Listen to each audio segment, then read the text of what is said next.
Ya, sudah kasih Tuhan ya. Eh, eh, Orang banyak yang sinis, saudara ya. Oh, katanya kalau masuk ke gereja ini, oh emang lu mau jadi kaya ya, karena di situ oh diceritainnya tentang kemakmuran, tentang kekayaan, tentang berkat yang melimpah ya. Lu mau masuk gereja itu dibilangnya, oh karena lu mau jadi orang kaya ya, lu masuk ke situ ke gereja itu. Kenapa, saudara kasih Tuhan? Ya, dengar baik-baik ya. Ada seorang tukang becak, saudara kasih Tuhan. Tukang becak, tukang becak, saudara kasih Tuhan. Datang ke gereja, cuman karena dia pada suatu hari dia lagi narik becak, saudara kasih Tuhan. Penumpangnya orang Kristen anak Tuhan dari gereja kita, saudara kasih Tuhan ya. Dia ngomong-ngomong tukang becak, ya susah nih non sekarang ya. Emang Pak becak kalau narik becak dari kadang-kadang dari pagi sampai sore, aduh sekarang saingan juga banyak ya. Narik becak juga udah kejar-kejar polisi ya. Ya paling sehari juga dapat berapa ribu sih ya. Nggak boro-boro bisa lah untuk ini. Pak becak dia bilang gitu ya. Ke gereja yuk. Lucu kan saudaraku ya? Nasihatnya cuma ke gereja yuk ya. Maksudnya tuh cuma kenalin Yesus saja ya kan. Ke gereja yuk. Emang di gereja kenapa non? Ya nggak apa-apa. Ini ceritanya ini yang Pak Becak nggak usah cerita gini. Menurut Mazmur Pak Becak ya. Nggak usah. Sebab kalau Pak Becak jauh dari Tuhan, Tuhan akan menempatkan Pak Becak di tempat yang licin. Oh dia pikir boro-boro licin rem gua juga. Ngapain? Jangan saudaraku. Jadi dia datang aja, enak lo nyanyi-nyanyi ya. Enak lo kita di situ muji Tuhan. Datang aja hari Minggu. Pak Becak singkat cerita datang hari Minggu. Ini cerita benar saudaraku. Pak Becak cerita datang hari Minggu. Gereja di Surabaya, GBI di Surabaya. Cikal bakalnya Pak Niko waktu itu Pak Alex Abraham ya. Jadi dia datang ke gereja di hari Minggu ya. Dia cuman dengerin aja. Pertama dia juga takut disuruh nyanyi, suruh angkat tangan. Jadi dia nggak takut. Tapi dia pikir senang juga nyanyi ya Pak Becak. Karaoke gratis kan ya kan. Oh ya. Dia senang juga nyanyi. Datang lagi dia minggu depan dia datang lagi lah. Dia pikir itu. Singkat cerita dia mulai senang nyanyi saudaraku ya. Mulai senang nyanyi. Mulai dia mengerti artinya memuji saudara. Mulai dia mengerti artinya menyembah Tuhan. Mulai dia ngerti artinya relationship dengan Tuhan. Dengar baik-baik. Mulai dia artinya mengerti bersandar kepada Tuhan. Dia masih tukang becak ya. Jadi tiap minggu juga dia datang ke situ parkir becaknya, yang lain parkir BMW-nya, yang lain parkir mobilnya, yang lain parkir motornya. Dia mungkin parkir tempat yang jauh saudaraku, parkir becaknya, tapi dia datang saudaraku. Karena dia mulai merasakan relationship-nya dengan Tuhan yang dikasih Tuhan ya. Mulai saudaraku, singkat cerita dia mulai mengenal relationship-nya dengan Tuhan. Satu becak saudaraku, dia narik becak, dia mulai narik becak, terkumpul uang saudaraku, terkumpul, gak tahu tuh tiba-tiba ada aja saudaraku narik becak yang tadinya mungkin dia bilang ke situ berapa ke jalan ini 5.000, saya bilang nggak mau udah 3.000, ini kok berapa belakangan ini dia bilang 5.000, ya orang udah langsung aja duduk naik bayar 5.000 ya, dia bilang 7.500 dikasih 7.500, ada aja yang begitu ya, sampai akhirnya dia terkumpul uang beli 2 becak, saudara kasih Tuhan ya, beli 2 becak bukan artinya dia narik 2 becak, satu ditaruh di sini, nggak bisa saudaraku ya. Dia mulai hire orang dong, bayangin tukang becak mulai hire tukang becak ya, nyewain becaknya, saudara kasih Tuhan. Ini benar saudara, mulai nyewain becaknya. Dia nyewain becaknya, dia malah makin senang lagi. Dia datang ke gereja juga, mulai dengan bukannya karena disuruh lagi, dia parkir becaknya dengan bangga tukang becak, tetapi relationshipnya dengan Tuhan. Tadi gua udah makan sampah babi, sekarang gua pokoknya mau balik ke rumah Bapak ya. Dia dengar cerita ini tentang anak bungsu yang hilang. Dia bilang, hidupku memang udah makan sampah babi sekarang, tapi aku mau balik ke rumah Bapak. Waktu dia memutuskan itu, apakah becaknya langsung jadi BMW? Enggak ya, becaknya 1 cuma jadi 2. Singkat cerita saudaraku, dia sedang puji Tuhan. Apalagi kan di gereja kita saudara tahu praise and worship, dia sedang nyanyi tukang becak. Dia ngomong sama teman-teman, enak loh di situ, tepuk tangan. Orang Surabaya saudaraku ya, di situ tepuk tangan ya, puji Tuhan ya kan. Nyanyi enak loh, nyanyi orang ngomong enaknya, kalau enak kan enak gitu ya saudaraku. Nah, udah kasih Tuhan 2 becak, akhirnya dia menjadi 3 becak ya. Uang tuh berkat mengalir, 3 becak menjadi 4, 5, 6 becak. Akhirnya saudaraku menjadi 1 lusin becak saudaraku. Dia bisa sewa-sewa, dia nggak usah narik becak lagi dong saudaraku, tapi tetap tukang becak. Cuma punya 12 becak, tapi dia udah jadi bosnya tukang becak saudaraku. Orang disewa-sewain becaknya, dia tinggal terima setoran saudaraku, tinggal terima setoran yang sudah kasih Tuhan. Kemudian terima setoran saudaraku, becaknya dari 12 saudaraku. Dia pikir ngapain becak terus ya kan bisa lumayan, coba sekarang mulai bajai ya, mulai dia singkat cerita sudah kasih Tuhan, dia mulai usaha bajai. Jadi jadi apa? Jadi apa namanya? Juragan becak dan bajai, saudaraku. Dari tukang becak yang dikenalkan kepada Yesus menjadi juragan becak dan bajai. Katakan amin. Tidak berhenti di situ, saudaraku. Waktu dia jadi juragan becak dan bajai, saudara yang kasih Tuhan, dia semakin cinta Tuhan, semakin dekat dengan Tuhan. Sebab dia tahu, dengar baik-baik, waktu dia mau merendahkan diri, bertobat, berbalik dari jalan yang jahat, mencari wajah Tuhan, Tuhan bilang, aku akan mendengar dari sorga, aku akan memulihkan keadaanmu. Kuncinya dia mau berbalik. Tukang becak punya 12 becak, katakan amin. Saudara kasih Tuhan, dia tidak mau pikiran. Kalau dia sebagai tukang becak, itu pikirannya dia pikir, gimana bisa jadi juragan becak dalam waktu singkat, gimana caranya bisa jadi juragan bajai dalam waktu singkat. Dia pikir dengan otak dan kepala sendiri. No.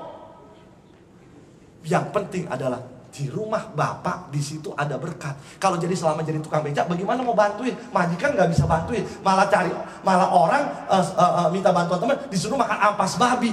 Di luar rumah Bapak tidak ada bantuan. Katakan sama-sama, di luar rumah Bapak, di luar rumah Bapak, di luar rumah Bapak, tidak ada bantuan.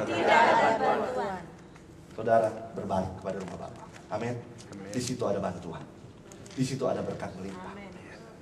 Singkat cerita, saudara kasih Tuhan, tukang becak ini menjadi pengusaha yang luar biasa, saudaraku. Tukang becak jadi pengusaha luar biasa di Surabaya. Mau berbalik. Saudara mau jadi tukang becak? Enggak, saudaraku. Tapi saudara mau diberkati? Berbalik. Sebab tukang becak dan anak yang hilang makanan babi, optionnya 2. Sama seperti saudara keluar dari tempat, optionnya 2. Mau tetap makanan babi, mau tetap jadi tukang becak, atau balik cari ke rumah Bapak. Sebab di rumah Bapak, hamba pun, pelayan-pelayannya pun diberkati melimpah-limpah. Haleluya.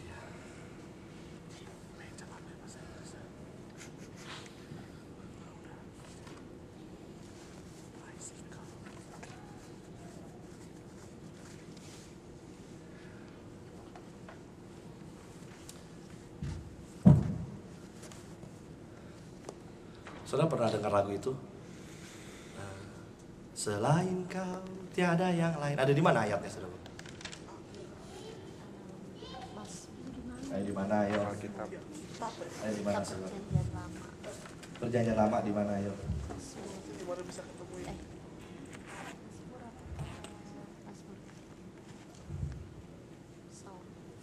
Ayo di mana, saudaraku? Saya juga lagi nyari, saudaraku. Saudara pikir saya lagi gini, ngapain lagi nyari? Nanya saudara, tapi lagi nyari, saudara.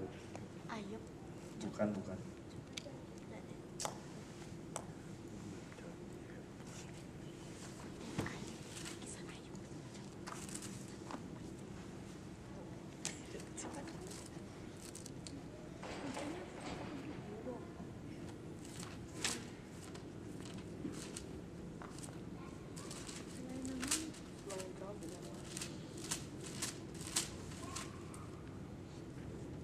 Mazmur 73. Tadi saya udah mau Mazmur 73 tuh. Haleluya. Ya.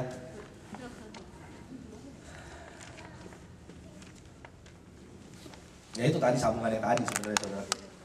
Oke, Mazmur 73.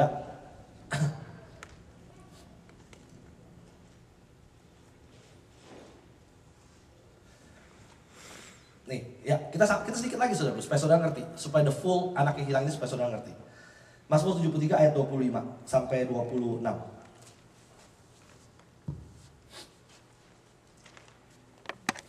Ini sambungan dari Mazmur 24 tadi, Mazmur 73 24. Ya, Mazmur 73 24 ngomong gini.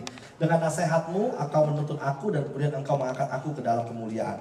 Siapa gerangan yang ada padaku di sorga selain engkau? Selain engkau tidak ada yang kuingini di bumi. Sekalipun dagingku dan hatiku habis lenyap, gunung batuku dan bagianku tetaplah Allah selama-lamanya. Kita naik ke ayat 24. Boleh sampai 24-nya nggak di sini? Thank you Dita tadi ya. Ayat 24-nya kamu tambahin di sini deh, supaya kita tahu. Ya, ini nasihat. Enggak, 23, 24, 25 aja.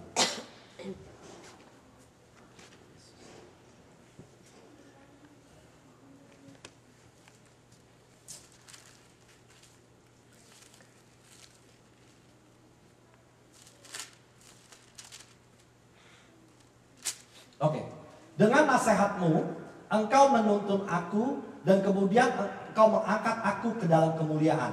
Siapa gerangan ada padaku di sorga selain engkau? Selain engkau tidak ada yang kuingini di bumi. Sekalipun dagingku dan hatiku habis lenyap, gunung batuku dan bagianku tetaplah Allah selama-lamanya. Dengar baik-baik. Kalimat ini merupakan kalimat sambungan dari yang Tuhan bilang, dengan nasihatmu engkau menuntun engkau. Apa nasihat Tuhan? Nasihat yang Tuhan mau bilang, selain kau tiada yang lain yang kuingini. Ini yang Tuhan mau ajar saudara dan saya. Selain Tuhan tidak ada yang lagi yang kuingini di bumi ini. Ndak hartaku, ndak kekayaanku, ndak kehebatanku. Oleh karena itu anak yang bungsu ini berencana bilang sama bapaknya, Bapak, aku ndak layak lagi. Aku bukan siapa-siapa lagi. Aku bukan siapa-siapa lagi. Jadi hamba juga aku mau. Uangku ndak membantu aku lagi. Kehebatanku ndak membantu aku lagi. Kekayaanku ndak membantu aku lagi. Selain engkau tidak ada yang lain Bapak. Hanya engkau yang kuingini. Itu sebabnya anak bungsu ini ngomong gitu kepada bapaknya. Dia balik kepada bapaknya. Dia balik kepada bapaknya dengan satu tujuan. Dia tidak ada apa-apanya lagi. Cuman bapak yang dia mau. Karena di rumah bapak, di situ harta melimpah. Karena di rumah bapak, di situ berkat melimpah. Karena di rumah bapak, pertolongan yang tidak dia dapatkan di luar, di situ dia dapatkan. Karena di rumah bapak, jaminan yang tidak dia dapatkan di luar, didapatkan hanya di rumah bapak. Selain engkau, tiada yang lain. Ini nasihat yang Tuhan mau. Nasihat yang sama Tuhan berikan kepada saudara dan saya. Selain engkau Tuhan, tidak ada yang lain. Amin. Saudara bisa katakan itu? Saudara bisa katakan itu? Selain engkau tidak ada yang lain. Saudara bisa katakan itu? Tidak uang saudara bisa bantu saudara, tidak. Amin saudaraku. Bukan kekayaan kita bisa bantu kita, tidak saudaraku. Amin. Hari ini kita mau memberikan persembahan sulung saudara kasih Tuhan. Banyak orang saudara kasih Tuhan, waktu memberikan persembahan, itu mulai hitung-hitungan sama Tuhan. Termasuk saya saudaraku. Saya dulu diajar Tuhan, saudara kasih Tuhan, waktu memberikan persembahan. Pernah sekali waktu, saya pernah saksikan ini, tapi ini menjadi kesaksian buat saudara. Waktu berikan waktu itu saya juga lagi di Surabaya, saudaraku. Di dalam pertemuan, seminar pertumbuhan gereja SPGI waktu itu kami ditantang, saudara kasih Tuhan. Karena waktu itu kita sudah mau membangun membangun rumah Tuhan, saudara kasih Tuhan. Pada waktu itu saya ingat sekali tahun 2000, saudaraku. Pas Yehuda baru lahir, saudaraku. Kita baru uang beli rumah itu nyicil, saudaraku. Saudara tahu KPR kan ya?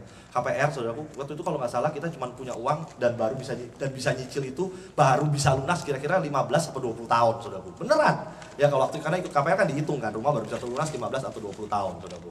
Kemudian di dalam SPGT itu Tuhan mengomong dengan keras melalui hamba Tuhan, perpuluhan, tabur di tanah yang benar, ya, tabur di tanah yang benar.